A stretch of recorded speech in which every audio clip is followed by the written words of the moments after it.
चलो शुरू करें। शायद मैंने थर्ड लॉ पढ़ा दिया था आपको, मतलब टॉपिक लिख दिया था third law to be continued, है ना। चलो पहले स्टेटमेंट लिखते हैं इसका। Every action has equal and opposite reaction. Every action has equal and opposite reaction.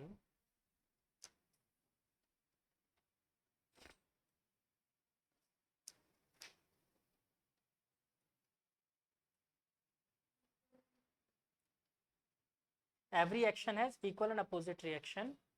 Next point करके एक बात लिख लो इसमें साथ में, action and reaction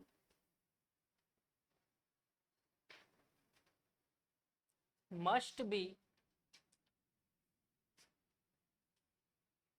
on two different bodies, तभी लगेगा वरना लग ही नहीं सकता।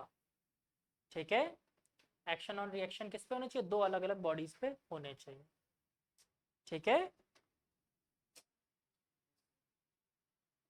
चलो इसके भी एक आध क्वेश्चंस देख लें फिर कहानी खत्म करते हैं। हाँ आप फिर से बताओ, law of conservation of momentum किसी के स्कूल में करवाया है तो मैं करवा दूं, वैसे टॉपिक हट चुका है सिलेबस से। किसी के नहीं कर, अभी तक मोशन नहीं करवा रहे हैं। किस किस के स्कूल में चैप्टर हो गया ये वाला? हाँ करवाया है। क्या करवाई थी? कोर्स करवाने के बाद करवाया है, मतलब करवा देंगे ऐसा। ठीक है, जैसा भी हो, अगर तुम लोगों को लगता हो कि किसी के स्कूल में हो रहा हो तो बता देना, मैं पढ़ा दूंगा। ठीक है, तो बाकी हो गया चैप्टर। क्वेश्चंस कर लेते थोड़ा बहुत।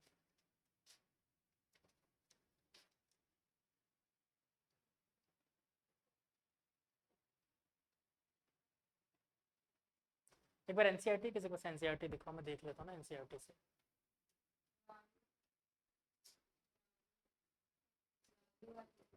पढ़ाने वाले नहीं, नई वाली चाहिए ना।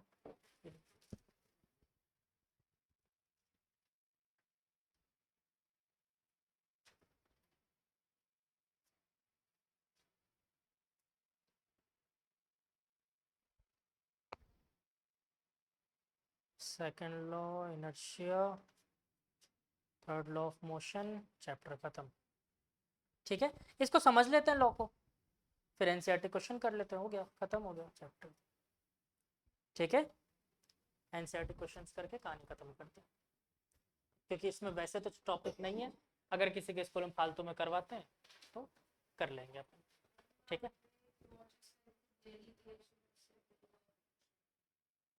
क्या करवाया था? वो मैंने डिराइव करवा दिया था, मैं, तुम लोगों ने ध्यान नहीं दिया। Change in momentum f is equal to f by m निकाला था। एक और चीज करवा दी क्या? इसके अलावा कुछ हो ही नहीं सकता, और क्या करवा दिया बताओ, देख क्या हो बताओ, यही हो सकता है और कुछ?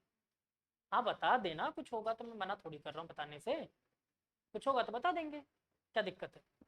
चलो तो बेटा पहले समझ लो लॉ है क्या, कोई समझा सकता है? Every action has equal and opposite reaction. हाँ कैसे भी समझा दो। तो देखो हम लोगों ने पढ़ा है, हर एक एक्शन का एक रिएक्शन होता है, ठीक है। अगर आपने किसी बॉडी पर फोर्स लगाया एफ, तो वो बॉडी भी आपको रिवर्ट में फोर्स देगी एफ। ठीक है, जितना फोर्स आप लगाओगे उतना ही फोर्स आपको भी मिलेगा, पहले समझो इस चीज को। ठीक है, ये force of impact same time पे मिलेंगे दोनों, ऐसा नहीं होगा कि कोई वेट करना पड़ेगा कि हाँ एक्शन कर दिया रिएक्शन आधे घंटे बाद मिल रहा है। सेम टाइम पे मिलेगा, जितना फोर्स लगाओगे उतना ही रिएक्शन फोर्स मिलेगा। ठीक है, अब समझो ये कहानी क्या है। सबसे पहले बहुत आसान एग्जांपल लेता हूँ कि आपने किसी को एक थप्पड़ मारा, that is your action. Reaction कैसे मिलेगा? नहीं, सामने से मार देगा तब तो फिर टाइम लग गया ना, मैंने बोला था सेम टाइम पे होना चाहिए।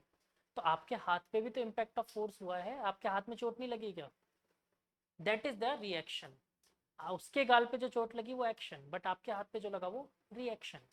क्लियर हुई?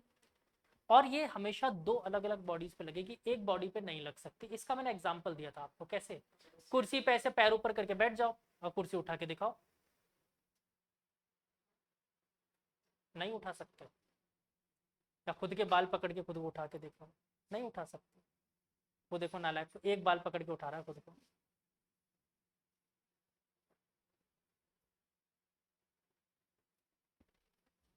ठीक है, तो आप ऐसा नहीं कर सकते सिंगल बॉडी पे कभी भी रिएक्शन नहीं मिलेगा। अच्छा ये बात एक्चुअली में क्या थर्ड लॉ ने समझाई है मुझे?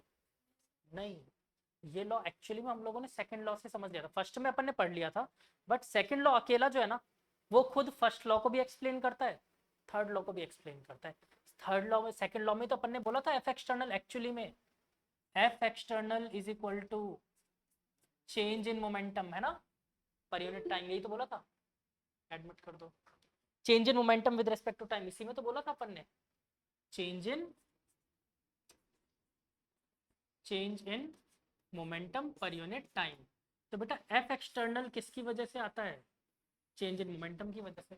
और इसी बात को दूसरे तरीके से क्या बोल सकता हूँ, अगर एक्सटर्नल फोर्स लगता है तो मोमेंटम में चेंज आता है, मतलब पूरा फोर्स की जो कहानी है वो क्या है, एक्सटर्नल की है, इंटरनल की बात है ही नहीं। और इसी बात को तो अपन ने फर्स्ट लॉ में भी बात की थी क्या, किसी भी बॉडी पे अनबैलेंस्ड फोर्स, याद है, नेट अनबैलेंस एक्सटर्नल फोर्स, याद है ना, तभी वो स्टेट ऑफ मोशन में या स्टेट ऑफ रेस्ट में या फिर चेंज इन डायरेक्शन, तीनों केसेस हो सकते थे। भूल भाल गए सब, पढ़ते नहीं हो? फिर एक काम करते ना, आज पूछ ही लेता हूँ तुम लोगों से, हो ही जाए आज क्लास। चलो पहले एनसीईआरटी क्वेश्चन करते हैं, फिर पूछता हूँ, फिर रिमांड पे लेता हूँ सबको। कर एनसीईआरटी क्वेश्चन, हाँ बोलो डाउट।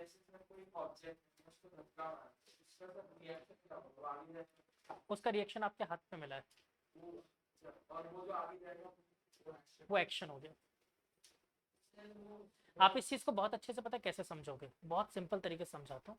लाइक आप एक टेबल पे खड़े हो और मैंने बोला टेबल से बेटा आगे की तरफ जंप करो, तो तुम जब टेबल से आगे की तरफ जंप करोगे तो टेबल पीछे की तरफ गिर जाएगी। क्यों?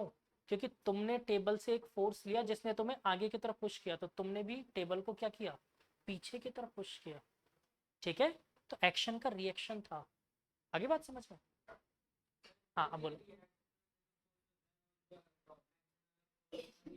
बिल्कुल इक्वल, 100%, तभी तो बोला इक्वल एंड अपोजिट, बस डायरेक्शन उल्टी होती है। बेटा दो अलग अलग बॉडी पे लग रहा है ना, एक बॉडी पे बैलेंस होता है, दो अलग अलग बॉडीज पे लग रहा है ना, दो अलग अलग, तभी तो बोला दो अलग अलग बॉडीज, सिंगल बॉडी थोड़ी बोला अपन ने। डन, आगे चले। तो एनसीईआरटी डाउनलोड करते हैं, फिर उसको सॉल्व करना शुरू करते हैं।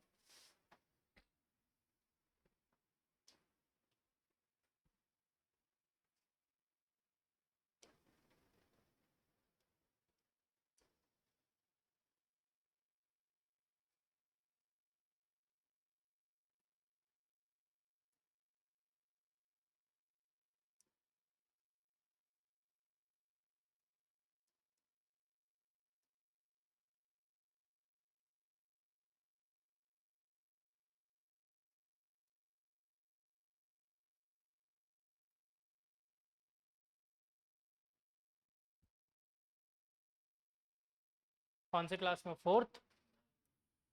क्या सब्जेक्ट हो गया तुम्हारा, साइंस? चैप्टर का नंबर बताओ।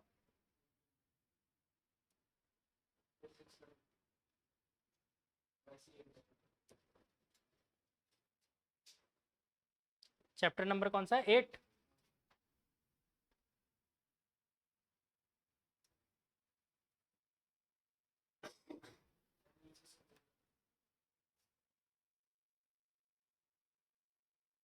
डाउनलोड भी तो होता था।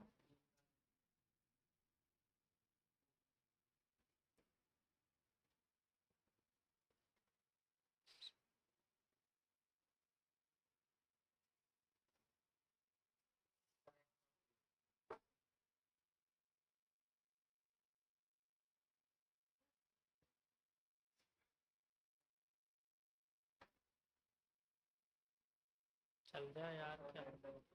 हाँ,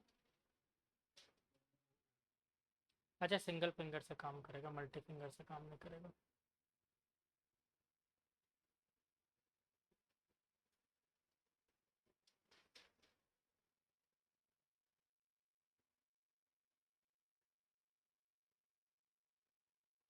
शुरू करें क्वेश्चंस? अच्छा, सबके पास वैसे बुक तो है ही, और वैसे दिख भी रहा होगा सबको लिखा हुआ। दिख रहा है सामने, पढ़ पा रहे हो सब? इससे ज़्यादा जूम करने की जरूरत है मुझे? दिख रहा है ना सबको? ऑनलाइन वाले जूम कर ही सकते हो।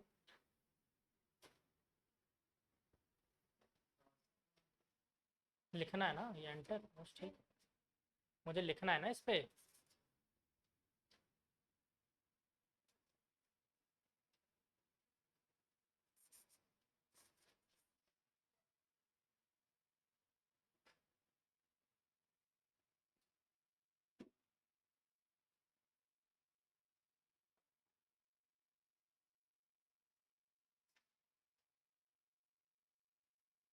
चलो, पहला क्वेश्चन कह रहा है an object experience a net zero external unbalanced force.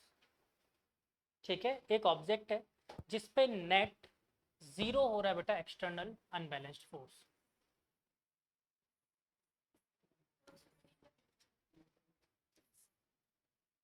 ये भी समस्या है क्या? फिर तो मैं जूम ही कर लूंगा ना।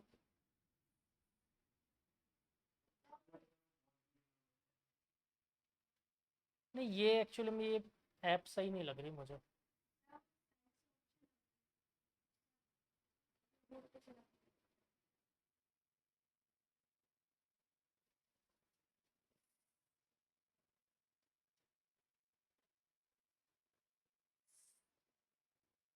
क्या साइड से क्या ऑप्शन आता है इसमें?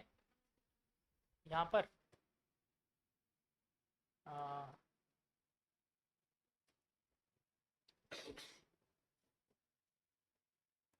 ठीक।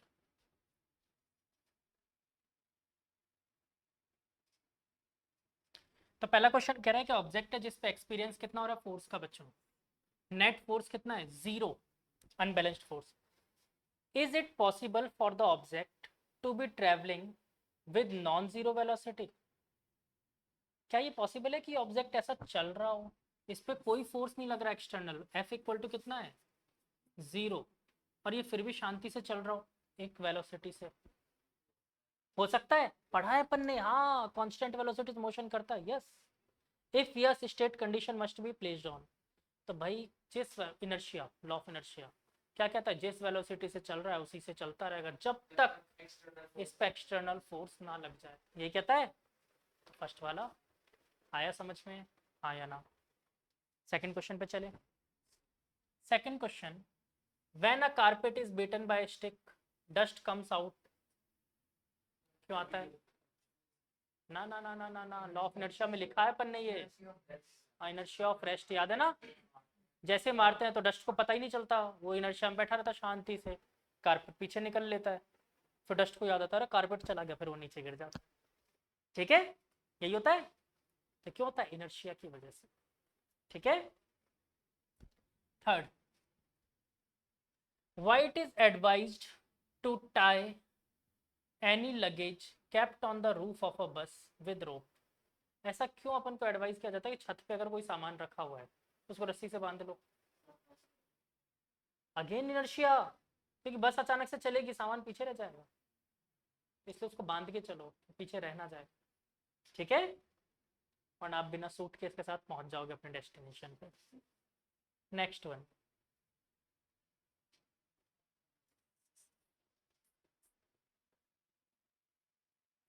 अगला question, a batsman hit a cricket ball which rolls on level ground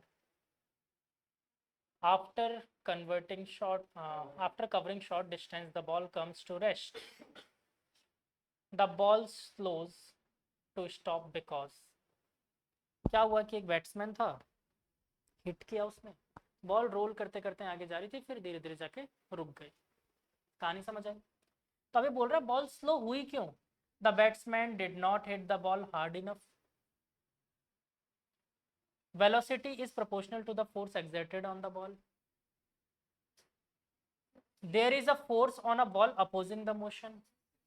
कौन सा? Friction force. ठीक है, फोर्थ ऑप्शन पढ़ना है, पढ़ लो। There is no unbalance force on the ball, so the ball would want to come rest. गलत बात, ऐसा थोड़ी होता है। अनबैलेंस फोर्स नहीं होगा फिर तो जैसा चल रहा है वैसा चलता रहता। ठीक है, आगे चले। अगला कह रहा है, a truck start from rest and rolls down hill with a constant acceleration, with the constant acceleration it travels a distance of 400 meter in 20 second. देखो जो जो डेटा दे रखा है उनके बेसिस पे अपन क्वेश्चन सॉल्व करते हैं।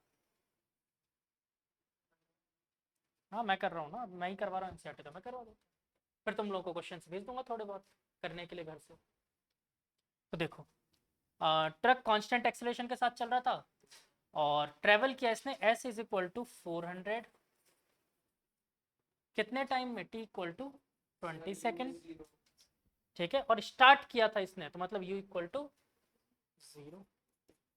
इसके बाद इसने क्या बोला हमसे, find the force acting on it if the mass 7 ton, 1 ton equal to 1000 kg, मतलब m इज इक्वल टू कितना दे दिया है मुझे, 7000 kg। क्या यहाँ तक समझ आया? अगर मुझे एक्सेलरेशन मिल जाए तो क्या मैं फोर्स निकाल सकता हूँ? एक्सेलरेशन कैसे निकालेंगे? आप सबने पढ़ा है बेटा क्या, h is equal to u t plus half a t square. u बेटा जीरो है तो ये पूरा पार्ट जीरो हो जाएगा, s की वैल्यू 400, हाफ a की वैल्यू मुझे नहीं पता और t की वैल्यू दे रखी है बेटा 20, 20 का स्क्वायर कितना होता है 400, 400 से 400 कट गया, 2 इधर आ गया बेटा, तो a इज इक्वल टू कितना मिल गया 2 मीटर पर सेकंड स्क्वायर। सबको समझ आई बात? अब f निकालना तो f कैसे निकाल सकते हैं, f इज इक्वल टू क्या बोल सकते हैं mathematically, m into A multiply कर लो 14,000 न्यूटन आंसर। आया समझ? नोट भी कर लो हाथ के हाथ, क्या दिक्कत है, क्वेश्चन नंबर डालो नोट करो।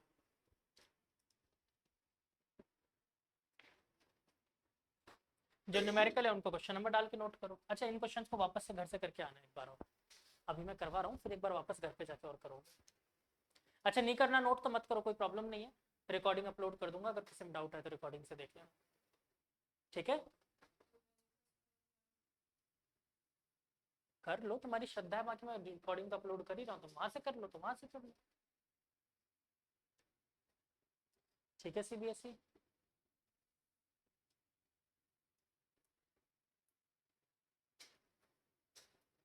और क्या क्या वैसे सीबीएसई की गाइडलाइंस है? क्या पढ़ी नहीं? मतलब मुझे कैसे बता रहे थे? तो वही रूल पता था, तो है क्या वो गाइडलाइन में? चलो नेक्स्ट क्वेश्चन करें, हो गया ये वाला? चलो, a stone of 1 kg is thrown with a velocity of 20 meter per second across a frozen surface of lake. It comes to rest after traveling a distance of 50 meter. What is the force of friction between stone and the ice? कितना महाफालतू question है, आप लोग सोच के घबरा गए, क्या हो गया, ऐसा कैसे हो गया, फ्रिक्शन तो हमने कभी पढ़ा ही नहीं, सर ने कैसे दे दिया क्वेश्चन? कुछ नहीं है, महाफालतू क्वेश्चन है। देखो क्या हुआ, एक स्टोन था, ये सरफेस मान लिया, इस स्टोन को यहाँ से यहाँ तक ये सीधा जा रहा था, एक्चुअली में आप इसको ना सर्कुलर इमेजिन ना करके रेक्टेंगुलर इमेजिन करो तो ज़्यादा अच्छा समझ में आएगा। ये रहा आइस सरफेस और इस पे जा रहा है हमारा स्टोन ऐसे टहलता टहलता, ठीक। जब ये निकला था बेटा तो इसकी वेलोसिटी क्या थी, u is equal to 20 meter per second. Finally जब यहाँ पर पहुंचा वेलोसिटी कितनी होगी, फाइनल 0, रुक गया ना, रेस्ट। और क्या बोला है, इसका मास दे रखा है m is equal to 1 kg, और कितने डिस्टेंस के बाद खत्म हुआ बेटा ये 50 मीटर। बोलो ये पहली बात क्लियर हो, हाँ आया ना, ये बात हुई कि पता समझ में आई कि नहीं आई? अच्छा ये रुका क्यों होगा, क्योंकि इस पे एक एक्सटर्नल फोर्स लग रहा है, तभी तो रुका होगा। वेलोसिटी में चेंज कब होता है, जब एक्सटर्नल फोर्स लगता है। तो इस पे कितना एक्सटर्नल फोर्स लगा होगा, निकाल सकते हैं हम लोग? तो देख लो कैसे निकालेंगे। पहले एक्सेलरेशन निकाल लें मुझे, क्योंकि s पता है, s इज इक्वल टू ये पता है, तो देखो हम लिख सकते हैं क्या, v square is equal to u square plus 2ah v जी लो, तो बेटा 2s इधर आ गया तो माइनस का 2a, और s की वैल्यू कितनी है बेटा 50 इज इक्वल टू u का स्क्वायर, 20 का स्क्वायर कितना होता है 400, ये गया बेटा 8 टाइम्स 2 गया 4 टाइम्स, तो एज इक्वल टू कितना आ गया -4 मीटर पर सेकंड स्क्वायर। बोलो बात समझ आई हाँ कि ना? ज्यादा तेज बता दिया क्या? ये क्योंकि पिछले चैप्टर में पढ़ के आए इसलिए जल्दी जल्दी बता दिया। क्या हो गया? कुछ पूछ रहे थे ना ऐसे ऐसे। ठीक, हो गया? अरे तो बेटा खत्म थोड़ी हुआ क्वेश्चन, अभी एक्सेलरेशन निकाला। फोर्स निकालने एफ इज इक्वल टू कितना हो जाएगा, mass into acceleration 1 into -4 that is -4 पे फोर्स ऑफ फ्रिक्शन हो जाएगा। अच्छा फोर्स ऑफ फ्रिक्शन है तो हमेशा अपोजिट लगता है मोशन के, इसलिए माइनस आया। तो इसका आंसर शायद पीछे दे रखा होगा, प्लस का फोल देखो।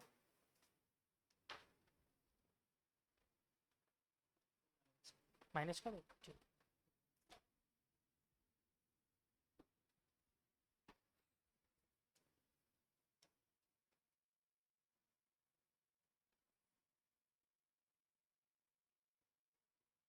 हो गया?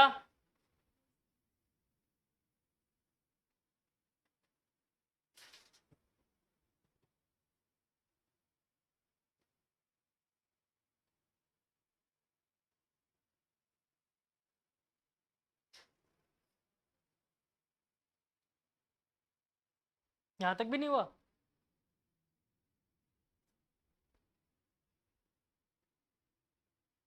खुद नहीं कर सकते अब? फिर सीखने का क्या मतलब है? देख के छापने आते हो?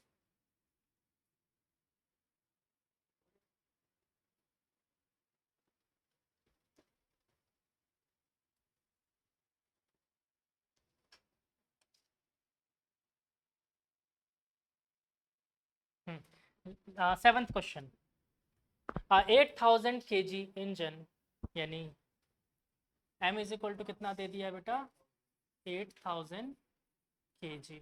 गलती कर देंगे यहीं पर। Pools a train of 5 wagon, जिसमें एक वैगन का मास है 200 kg, मतलब टोटल मास कितना होगा, एक का 2000 तो 5 का कितना होगा 10,000। 10,000 प्लस इंजन का वेट भी तो, इंजन का मास भी तो लेंगे। टोटल कितना मास हो गया? बोलो ये बात समझ आई हाँ या ना? आगे समझ में? फिर से बताऊं? तो टोटल मास हो गया बेटा 18,000 किलोग्राम। ठीक है? कैसे? 2000 इंटू 5 प्लस 8000। ठीक है? Moving along a horizontal track, if the engine exert a force of 40,000 Newton.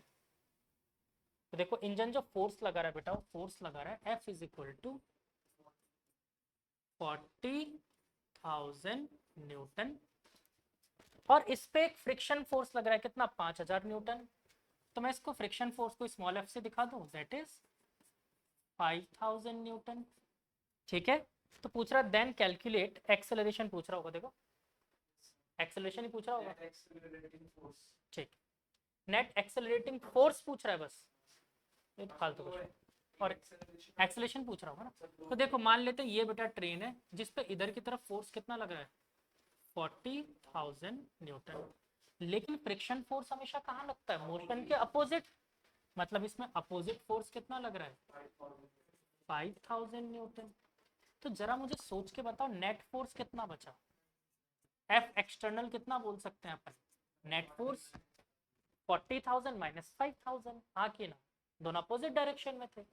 कितना बचा बच्चों 35,000। Is it okay? अब मुझे मास पता है, फोर्स पता है, क्या एक्सेलरेशन निकाल सकते हैं? तो A is equal to f by m. F कितना है बेटा 35,000,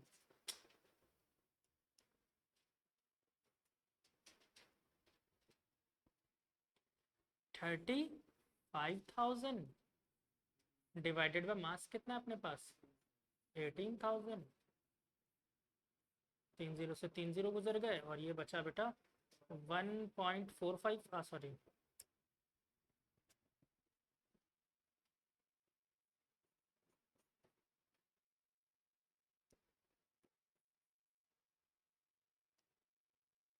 this is 1 and 17 by 18 meter per second square.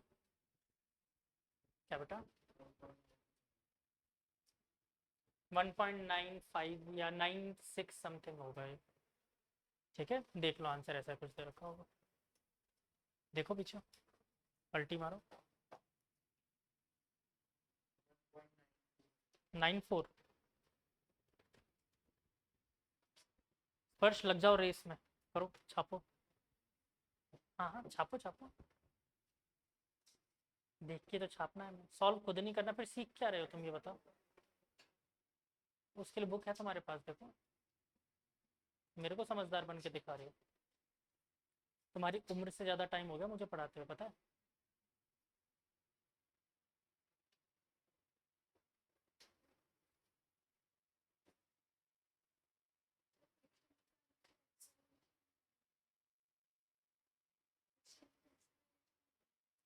Friction,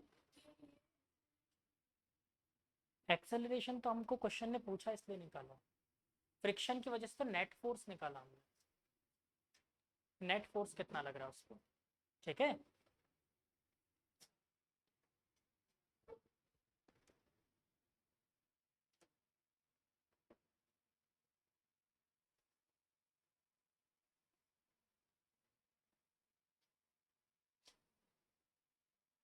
ये ऊपर की कहानी कैसे हटती है, कुछ तो होता है इसको हटाने का।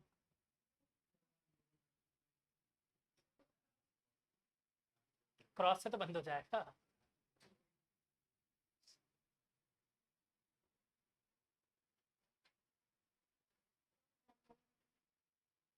क्या बेटा,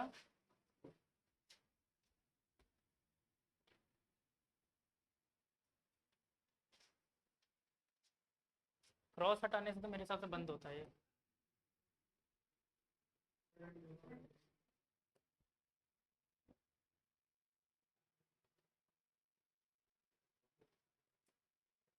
हाँ बेटा,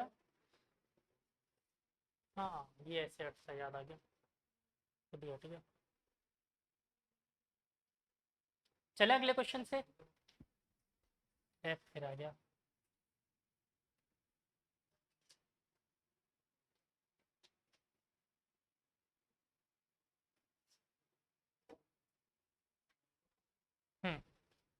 क्वेश्चन नंबर 8 से स्टार्ट करते हैं।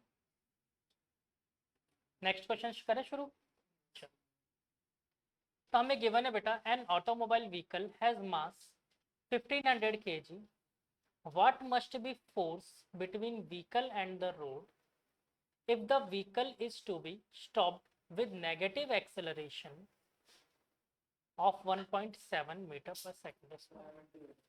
देखो बहुत आसान क्वेश्चन है, पहले कहानी समझ लो तो बात समझ में आ जाएगी।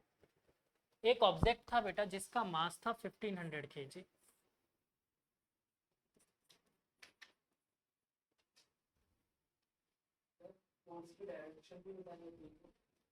डायरेक्शन तो उसने खुद नहीं दे दिया, मोशन के अपोजिट। 1500 kg दे रखा है और ये ऑब्जेक्ट किधर भाग रहा है, इधर की तरफ। अब इसने क्या किया बेटा, ये पूछना चाहता है कि इस पे एक रिटार्डेशन लगे, एक्चुअली माइनस में एक्सेलरेशन दे रखा है, यानी रिटार्डेशन लगे कितना, a is equal to minus 1.7 meter per second square. ठीक है, ये एक्सेलरेशन हो, तो पूछना चाहता है कि पीछे की तरफ कितना फोर्स लगे कि ये जीरो हो जाए। तो कुछ नहीं, एक्सेलरेशन दे रखा, मास दे रखा, फोर्स पूछ रहा है, सोचो कितना फर्जी क्वेश्चन, निकाल दो क्या हो जाएगा, f is equal to mass into acceleration, that is minus, नहीं 255 क्योंकि 1.7 है ना, 225 प्लस 30, हाँ 255, 255 मीटर, जीरो भी आएगा, जीरो भी आएगा, मीटर किलो, क्या कर रहा हूँ मैं, तुम लोग के साथ रह रहे के मैं भी गंवार होता जा रहा हूँ। तो इट्स माइनस 2550 न्यूटन आंसर। ठीक है, ठीक है शिजुका।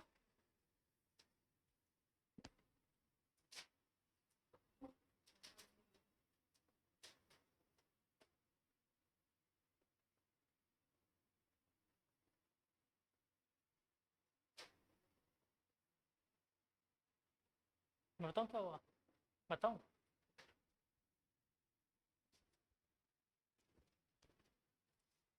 क्या होता है कि कई बार लोगों को लगता है कि उनसे ज़्यादा समझदार कोई है नहीं। ये कौन समझदारी दिखा देता हूँ, ये नहीं समझदारी। ठीक है, मुझसे समझदार मत बोलो, मैं बार बार समझा रहा हूँ।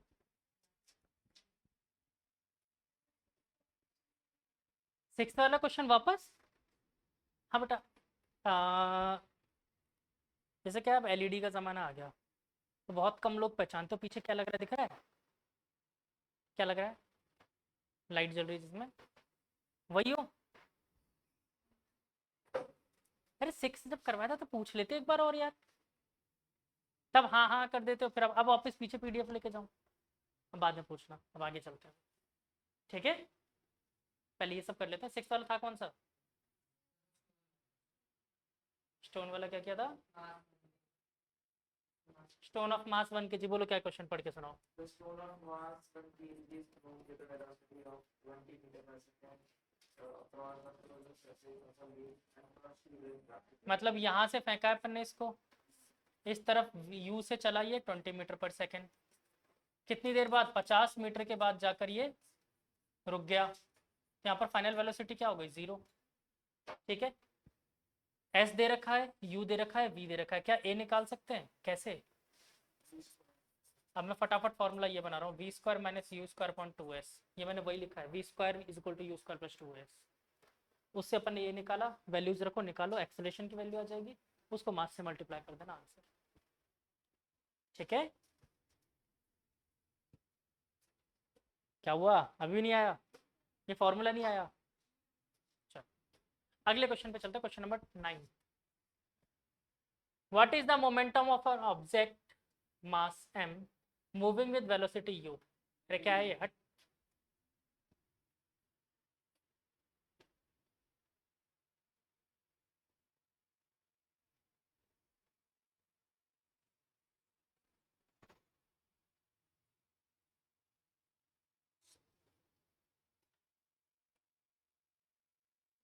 Using the horizontal force of 200 Newton, we intend to move a wooden cabinet across a floor at a constant velocity.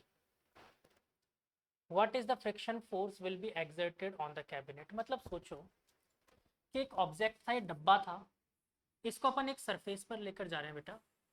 मान लो इस तरफ मैं इसका मोशन करवा रहा हूँ, इस तरफ लेके जा रहा हूँ इसे, ठीक है, और इसको ले जाने के लिए जो तुम्हें धक्का मार के एक फोर्स लगाना पड़ा, वो फोर्स भी दे रखा है इसमें, कितना? 200 न्यूटन। 200 न्यूटन दे रखा है। अब आपसे बोल रहा है कि बताओ फोर्स ऑफ फ्रिक्शन कितना लग रहा है कि ये कांस्टेंट वेलोसिटी से जा रहा होगा।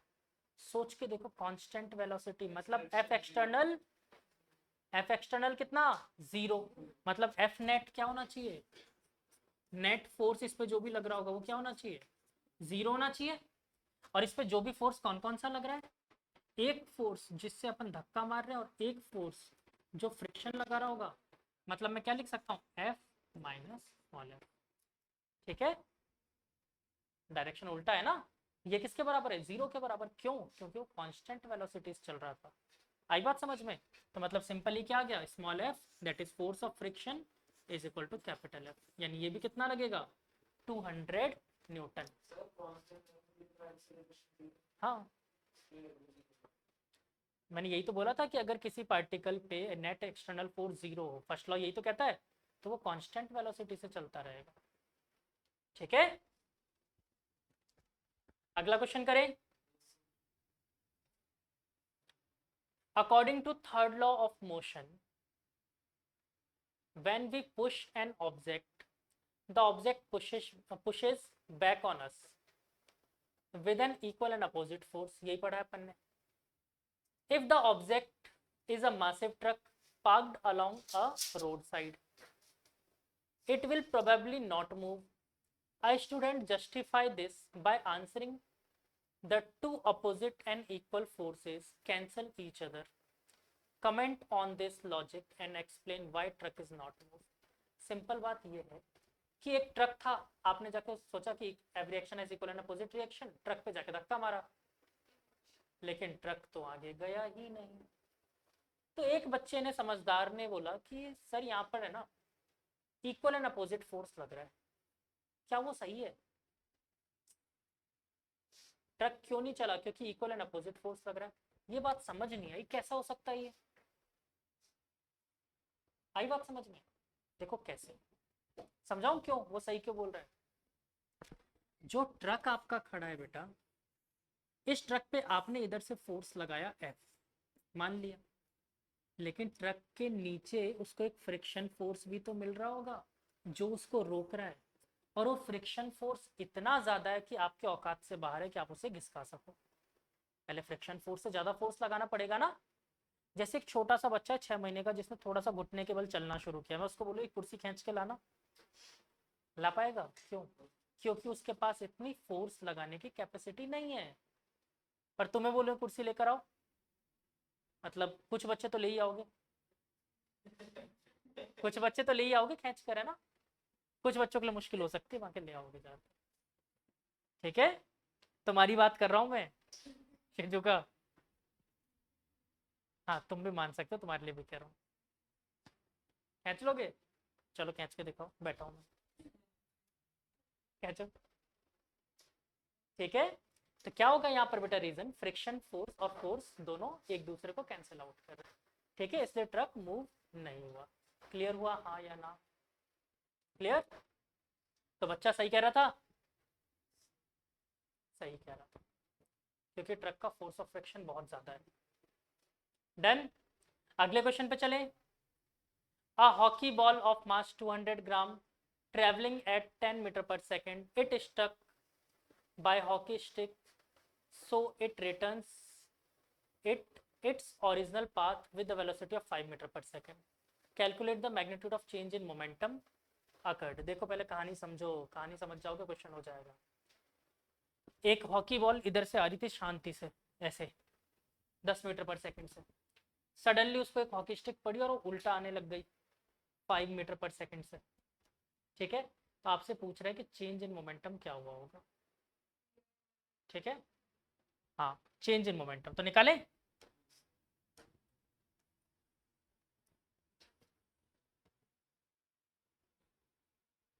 देखो पहले कहानी समझते हैं। तो हॉकी बॉल पहले इधर जा रही थी, ये कलर दिख रहा है सबको साफ, इधर जा रही थी विद 10 मीटर पर सेकेंड, और इसका मास कितना देर का? 200 ग्राम, मतलब m is equal to 0.2 kg दे रखा है मास। यस और नो? ठीक है, अब ये बताओ कि जब इसको फाइनली टक्कर मिली तो वेलोसिटी किधर हो गई? इधर की तरफ। तो u इज इक्वल टू तो था 10 meter per second, v is equal to कितना हो गया? -5 मीटर पर सेकेंड। क्यों? डायरेक्शन उल्टी हो गई ना, ये वाली डायरेक्शन नेगेटिव लेते थे आप, तो डायरेक्शन उल्टी हो गई। अब बताओ चेंज इन मोमेंटम निकालना है, p इनिशियल निकालो, कितना होगा? m into you, that is 0.2 into 10, कितना आ गया बच्चों? 2 किलोग्राम मीटर पर सेकेंड। हाँ या ना? p फाइनल निकाले, वो कितना आएगा बच्चों? फाइनल कितना हुआ? m इंटू वी, m कितना है? 0.2, मास थोड़ी चेंज हुआ, वेलोसिटी माइनस का 5, ये कितना आ गया बच्चों? 1 किलोग्राम मीटर पर सेकेंड। अरे लगा रहे बेटा, ठीक है, -1 kilogram metre per second. Change in momentum, change कितना आया? चेंज कैसे बोलते हैं एक्चुअली में? तो देखो फॉर्मूला होता है P final minus P initial. ठीक है, एक्चुअल फॉर्मूला ये होता है। तो पी फाइनल कितना होगा? बाद में कितना था, पहले मतलब बाद में कितना हो गया माइनस पहले कितना था? बाद में कितना हो गया? -1, पहले कितना था? -2, कितना हो गया बच्चों? -3 किलोग्राम मीटर पर सेकेंड। देखो आंसर इसमें +3 दे रखा होगा,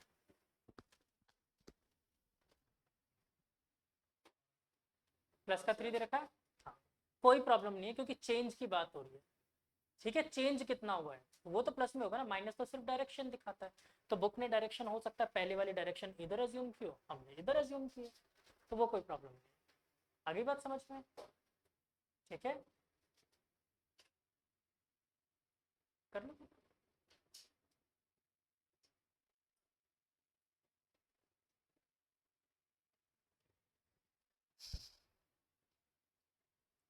कितने क्वेश्चन है टोटल?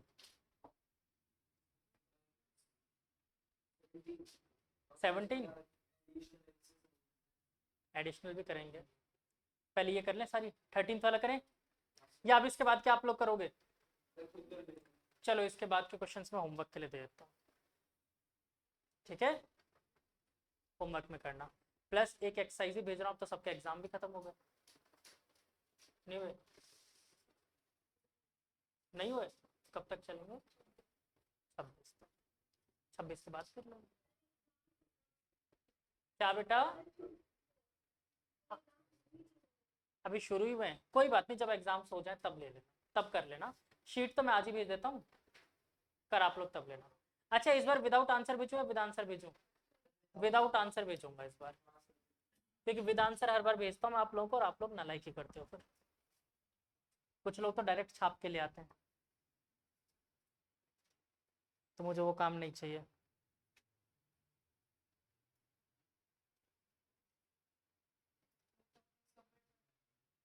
सबमिट क्या करना है, कॉपी में अपने करके रखना है, बस करके लाओ जितने जल्दी कर सकते हो।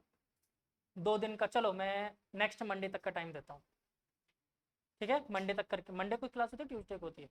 ट्यूसडे को करके आ जाना। और बताओ, इससे ज़्यादा आसान ट्यूसडे को? आज कौन सा डे है? आज तो ट्यूसडे ही है, इतना ज़्यादा टाइम क्यों दो? सैटरडे, सैटरडे तक का टाइम दे रहा हूँ, सैटरडे करके लाओ कंप्लीट। टेस्टी वाले चाहिए ना?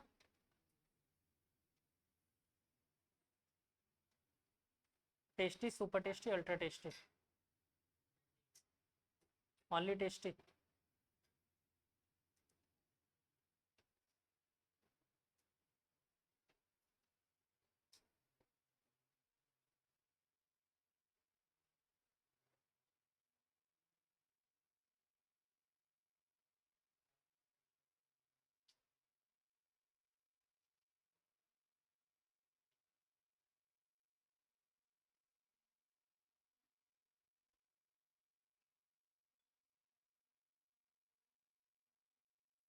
क्वेश्चन कितने भेजूं? 200? तो शनिवार तक का टाइम दे रहा हूँ, 10 क्वेश्चन ही करोगे शनिवार तक, 200 भेज दूँ?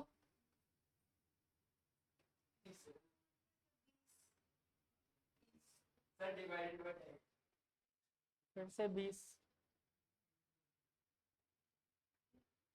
चलो मान ली तुम लोगों की बात, 20, जिसमें से भी 10 ऑब्जेक्टिव, 10 थ्योरी और 10 एमसीक्यू, बस। अब तो खुश? ग्रुप का नाम बताओ क्या है तुम्हारा? 9th class?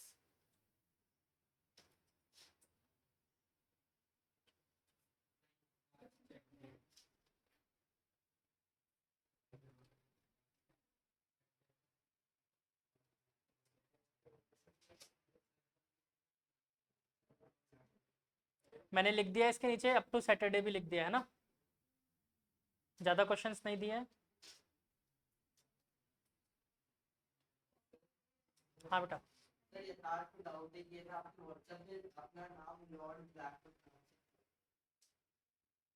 मेरा नाम है लॉर्ड ब्लैकवुड।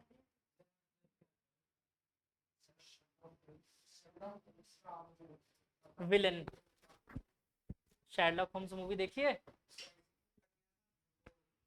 उसमें जो विलन था ना फर्स्ट पार्ट में, उसका नाम था लॉर्ड ब्लैकवुड। तो मुझे वो कैरेक्टर अच्छा लगता है, तो इसलिए मैंने मेरा नाम भी रख दिया लॉर्ड ब्लैकवुड।